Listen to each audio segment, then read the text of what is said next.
کچھ ان کے لوگ جو ہے وہ صحابہ کے خلاف ہیں، کچھ ان کے لوگ جو ہیں وہ میلاد پاک کے خلاف ہیں، اور کچھ ان کے پیر جو ہیں وہ میلاد پاک کے حق میں بھی ہیں،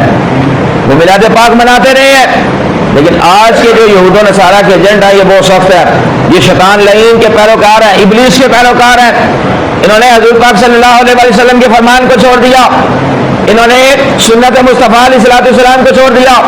انہوں نے بخاری شریف کو چھوڑ دیا، مسلم کو چھوڑ دیا، ابن ماجہ کو چھوڑ دیا، ابو داؤد کو چھوڑ دیا، نسائی کو چھوڑ دیا، مشکات کو چھوڑ دیا، شعب الایمان کو چھوڑ دیا، سب سے بڑھ کر انہوں نے قرآن مجید بھی چھوڑ دیا ہے۔ کیوں؟ اس تمام کتابوں میں آقا علیہ الصلوۃ والسلام کی ولادت پاک کا ذکر موجود ہے، حضور پاک صلی اللہ علیہ وسلم کی عظمت و شان موجود ہے، اور جو آقا علیہ الصلوۃ والسلام کی عظمت و شان بیان نہ کرے سمجھ لیں یہ یہود و نصارہ کا پیروکار ہے، اور جو آقا علیہ الصلوۃ والسلام کی شان بیان کرے سمجھ لیں یہ صدیق اکبر رضی اللہ عنہ کا پیروکار ہے۔